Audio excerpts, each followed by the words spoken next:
From KGW, this is The Good Stuff.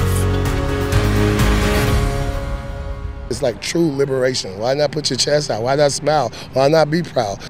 There is a lot of celebrating happening today. That is because it is Juneteenth, a day commemorating the end of slavery in the United States. Thank you for joining us for The Good Stuff. I'm Christine Pitawanich. Juneteenth has been observed for decades, really, but it only became a federal holiday a few years ago. Here's Daisy Caballero with a look at how people in Gresham celebrated. Well, we couldn't have asked for a better weather day. The sun is just shining down on us here at Vance Park for the 6th annual Juneteenth celebration that is underway this evening, allowing the community to come together, remember and honor the journey and people that brought them here today. That's why you gotta let 'em go. It's always good for me to see my people come together and everybody just have a good time. For the last 6 years, Portland's Play, Grow, Learn youth organization has been hosting Juneteenth celebrations to commemorate the end of slavery in the U.S. This is like a good healing place for our community. Jermaine Flentroy is the co-founder of Play, Grow, Learn and decided to host this celebration after coming from the South and noticing not everyone celebrated or even heard of Juneteenth before. It's like true liberation. Why not put your chest out? Why not smile? Why not be proud? So that's a norm. But seeing coming up here was kind of, people didn't really know it. And it's people like Isaac who now appreciate the celebration behind this holiday after first learning of Juneteenth on social media 5 years ago. Now it's a way for people to come together and spread a message of freedom and hope, I guess. Yeah, freedom and hope. He's a barber and father of 5 who chose to be here and help teach his young ones about the holiday as well. And then just understanding where we came from and where we're at this moment in life. And he's not alone. Honestly, probably like 10 years ago. Really, but it wasn't really a big thing. Others shared they also recently started learning and honoring their ancestors and the struggles they overcame to be free in 1865. Because a lot of people, it's the 4th of July, but for us, people of color, brown people, it's Juneteenth. So I feel like it's a special day. Well, for myself, I more so look at it as in freedom of being free. Even though I know that we still do have a long road. Because I think the more people educated about Juneteenth, the wonderful this event, because this is an open event for everybody. It's just a life experience that we all need to be part of.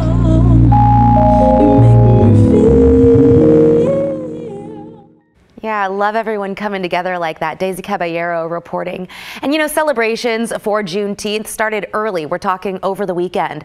A woman named Clara Peoples was the focus of a parade she first brought to Portland 52 years ago. Sydney Dorner has the story.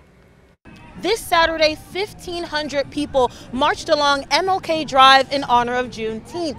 The people I spoke to say their mission is clear: celebrating the freedom of emancipated slaves, but also celebrating Black leaders here in Portland. Energy was high this year at the 52nd annual Clara Peoples Freedom Trail Parade, also known as Juneteenth Oregon. The celebration started right near the Martin Luther King School in Northeast Portland and ended at Lillis Albina Park. The event isn't just a celebration, but also a mentorship program and pageant for young women 6 to 19. Miss Juneteenth 2023 and 2024, Princess Fletcher, says the Black community should be uplifted more than just 1 month a year. We have February, and that's not really enough, and there's Juneteenth where we celebrate our freedom and how beautiful and bright our culture is. And I feel like that just brings so much beauty to the community, especially here in Portland where it's so diverse. This diversity didn't come easy. Organizer for the parade, Heather Coleman Cox, says Oregon once had exclusionary laws that prohibited Black people from moving into the state. She says celebrations like this show how far we've come. Those laws stayed on the books until 1926, so it's very important in this state to show unity, to show that the Black citizens are welcome. Between the live bands, cheerleaders, and even clowns, you could just feel how much fun people were having. Nikki Brown Clown spends her time pouring into the Black youth here in Portland as a literacy advocate and entertainer. She says this is one of her favorite days of the year. It feels phenomenal. It's like a homecoming for us, and it just feels great to be completely celebrated and embraced. Sydney Dorner, KGW News. And today on this Juneteenth, the Word is Bond nonprofit also held 2 youth-led walking tours. Deidre Johnson shows us how the tours honor the history of Northeast Portland and empower young Black people. This is King Elementary, right off of MLK in Alberta. This is where I grew up. For one youth ambassador, he fondly remembers the King neighborhood. This is the neighborhood. This is what I know. My tour here is through King neighborhood. It's titled "Whose World Is This?" And through my tour, I just want to tell the story of, my childhood, the childhood of my peers, the history of the community. Yes, this is Woodlawn Park. This is where I grew up at. This is where I spent many days playing basketball. This is one of the stops from our tour, Hidden Truths. And for another ambassador, he recalls walking through the Woodlawn neighborhood. A tour around my neighborhood, Woodlawn Elementary School, and just the neighborhood I grew around. I'm taking you the path that I took when I walked to school and just showing you the stuff I had seen, especially just gentrification. I went to middle school 2 blocks from here. We went to middle school across the street. They're both youth ambassadors for the Word is Bond nonprofit. St. Andrews to Salve is a mile. That's 15 minutes. They say the King and Woodlawn neighborhoods have changed over the years. I think it's important for people to understand how the neighborhood has shifted over the years. Whether for some people that may be good, for some people that may be bad. I have seen just in my lifetime the demographic of my neighborhood change. My grandma, she was the first one that came here. She came in the 40s, late 40s, and she came during Vanport time. She was displaced 2 to 3 times and then moved into the house that I was at right now. We grew up in the same neighborhood. That's why they're leading walking tours of the neighborhoods on June 19th. They want to make sure they honor the Juneteenth holiday and tell the history of the neighborhood. And Juneteenth is a really important, almost a sacred day, I would say, for African Americans in this country, the liberation from slavery, and really commemorating that in a way that hasn't been truly recognized. Come on. The walking tours are part of the In My Shoes storytelling series and include original poetry and music. It's told by the perspective of the Black youth. They want everyone to remember the past and look forward to the future. The walking tours are important because they are a platform to amplify Black stories here in Portland, in a city that has not traditionally uplifted or heard Black stories. Deidre Johnson, KGW News. Yeah, an important, joyous day for sure. Okay, still ahead, we've heard a lot about the destruction wildfires can cause, but now we are getting a look years later at the regrowth happening after one of the most devastating fires in our area, where researchers are seeing life spring up when we return. But first, a quick step outside on the coast. A beautiful shot there, blue skies for sure. Stay with us. We'll be right back.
Welcome back. So many of us remember when the Eagle Creek fire burned close to 50,000 acres in the Columbia River Gorge. But now we are turning a corner. Almost 7 years later, there is new growth. Environmental reporter Cale Williams spoke to one man who's documenting nature's recovery. Smoke billowed out of the gorge, and ash fell from the skies in Portland. When the Eagle Creek fire ripped through the Columbia River Gorge in 2017, recovery was hard to imagine. Yeah. Nature has a way of turning the unimaginable into reality. It's coming back. It's fierce. And one man has watched it happen firsthand. You really see as you get close up. We did get a lot of beauty in the burn. Ralph Bloomers is the director of Fire Safe Communities for Green Oregon. And he's made it his mission to document nature's rise from the ashes. So then what I do, I look for the matching of the scorch on the tree. Since the Eagle Creek fire in 17, I've been running wildlife time lapse and aerial photography to sort of see the life in here, the regrowth, the wildlife, just the stuff that we don't see that's happening when we're not here. And just to try to have that tell a story for people about how big hot fires work in our forests and how the forest comes back after them. Bloomers took us along on his most recent reconnaissance mission. We headed deep into the forest, high above Multnomah Falls in the upper reaches of the gorge. Yep. Armed with an iPad. That's it. And pictures taken just after the fire. Exact same spot. I got probably close to 100 photos. Nothing green left. And all the vegetation is burned off completely. Yeah, you can see the slope here, and if you look, Bloomers has returned every year to recreate them, using the trees themselves as landmarks. You can see the nub on that tree that matches the nub on that tree. The nub looks like it's lower down, but that's because it's swamped in vegetation up there. Documenting the regrowth of a once blackened forest. It's almost like, are you sure it's the same place? And it's taller than all of us, 15 feet. The understory is flourishing with ferns, beargrass, lupine, and the aptly named fireweed carpeting the forest floor. It's almost like, are you sure it's the same place? But I am, because I've been coming here for 6 years now. And it's not just new growth either. And these trees have evolved with fire over millennia, and that thick bark is what protects them. Many of the larger tree species, the maples and oaks and firs, can survive severe wildfires. So even trees that looked like burnt matchsticks after the fire can harbor life. When it burned, all it did was char around that tree, even up, it looks like about 30 feet. It charred all around the base in a really hot fire, but the canopy didn't burn. The conifers have what's called epicormic regrowth, where needles sprout from the limbs themselves, giving the trees a woolly look. This tree is just like, it's like a kid falling off a bicycle, scrapes his knee, gets back on, right? This tree was designed to withstand hot fire. For hardwoods like oak and maple and hemlock, many of their trunks didn't survive the flames, but their root systems, they remained intact. Right after the fire was completely burned off, and now it's a jungle. I mean, you have hardwoods resprouting from the base. There's a nice little, beautiful little maple coming up from that one. Bloomers cameras have captured more than just the rebounding plant life, though. There's a really big elk. Oh, there's a kitty cat. The remote parts of the gorge are teeming with wildlife. There's bears, there's bobcats, there's cougars with kits. And every once in a while, that was right where we were, you get an elk with an attitude. That was sassy, wasn't it? The gorge can be a harsh environment for cameras, though. Wow. That really got strained in the wind. And some of Bloomer's equipment takes a beating. The wind destroyed my other camera, so I don't know when that got broken. He first became enamored with fire more than 20 years ago when he went out on a controlled burn. Thought fire destroyed landscapes and that they were black and burned and they weren't going to be very interesting. And what I found was just the opposite, like a lot of noise, a lot of wildlife, a lot of new things to see. What Bloomers hopes people see in his pictures and videos is a new way of looking at fire. People love irony, right? And so fire is a destroyer when it burns a house, but out here, fire is not really a destroyer, at least not on a permanent level, right? It temporarily burns vegetation, and then that vegetation comes back. So we have to kind of be able to hold those two countervailing ideas in our heads. Fires can be tragic, of course, when homes are destroyed or lives are lost. So there's a lot to see. But they're not always catastrophes for the natural world. The plant growth is just off the charts. Look at that. It's inspiring. It's hopeful. So good to see the greenery in the gorge coming back. Ooh. Next on the good stuff, we are just a day out from the summer solstice and a whole lot of us itching to get outside, right? We are getting your recommendations for your favorite summer spots.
School is out for most kids and summer officially starts tomorrow.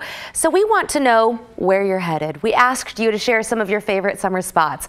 Nancy said Cannon Beach, of course, here at low tide. Always great to visit the coast on sunny days, especially when the weather is hot in Portland. Totally. Now, speaking of the coast, Lorna is getting ready to do some camping. She sent us a picture of her favorite spot, the campground at South Beach State Park, that is just south of Newport. Tina posted this picture of Hag Lake, a great summer spot in Washington County. If you want to hit the water, maybe do some hiking in that area too. And another lake fan, Alma, Trillium Lake. Beautiful shot with a perfect look at Mount Hood in the background there. Elizabeth recommending the Gresham Japanese Garden. It's in Gresham Main City Park, and one of the best parts, it's free to visit. A heads up, they're also holding a number of fun events over the summer.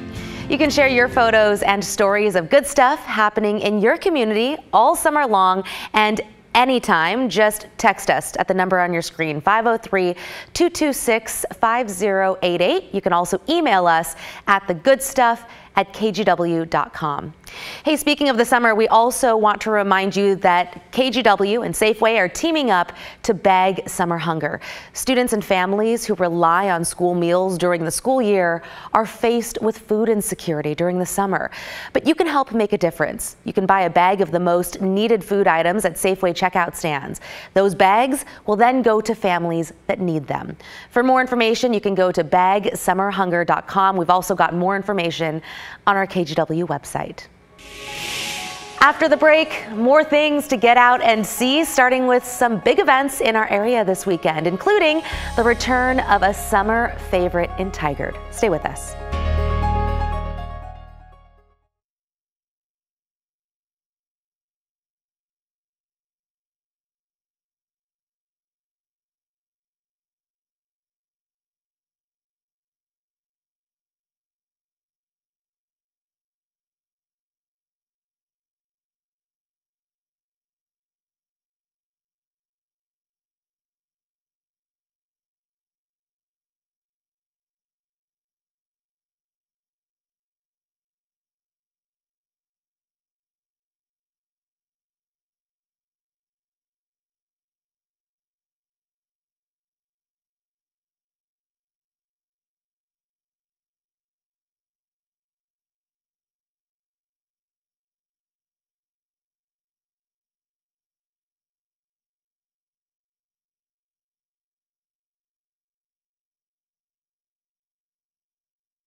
Welcome back. The weather is warming up, and with the kickoff to summer, it is the perfect time to get out and about, enjoy the fun stuff going on in our area this weekend. We begin in Tigard, where the return of the Festival of Balloons is kicking off in Cook Park. It starts early Friday morning, runs through Sunday. Each day there will be early morning balloon launches, as long as the weather cooperates, and a pancake breakfast. Then get in line for a tethered ride in a balloon. Other stuff to explore includes a carnival with lots of booths, a beer garden, music on the main stage. Then don't forget the glowing, beautifully lit up balloons at sunset. Or you can also go celebrate Pride Month with the Portland Gay Men's Chorus. Their concert, Our Corner of the Sky, Pride on Broadway, is Saturday night at the Arlene Schnitzer Concert Hall. It celebrates all things musical theater with songs from Wicked, Newsies, Dear Evan Hansen, Into the Woods, and more. Tickets are still available. You can check them out at pdxgmc.org. And to Southeast Portland, where the Foster Summer Soiree will be happening this Saturday from noon to 6. Businesses along Southeast Foster will have games, entertainment, food and drink specials, you name it. Plus, there will be live music and vendors in Laurelwood Park. Oh, and this next one is for adults only. We're talking about the end of Portland Beer Week. There's still time to celebrate with your favorite brew with sour solstice at Imperial Bottle Shop and Tap Room on Southeast Division, or a tiki patio party at Loyal Legion in Beaverton. Maybe, more your speed, a Pedalpalooza brewery bike crawl on Saturday at 4 o'clock. There are lots of fun events, though, so check them out at pdxbeerweek.com. For more weekend inspiration, you can check out our 8 Things to Do article. It's up each week on kgw.com. That's all the time we have here on The Good Stuff. We loved having you here with us. We'll see you right back here tomorrow.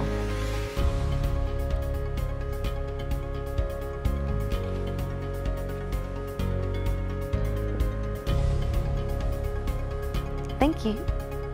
Ooh.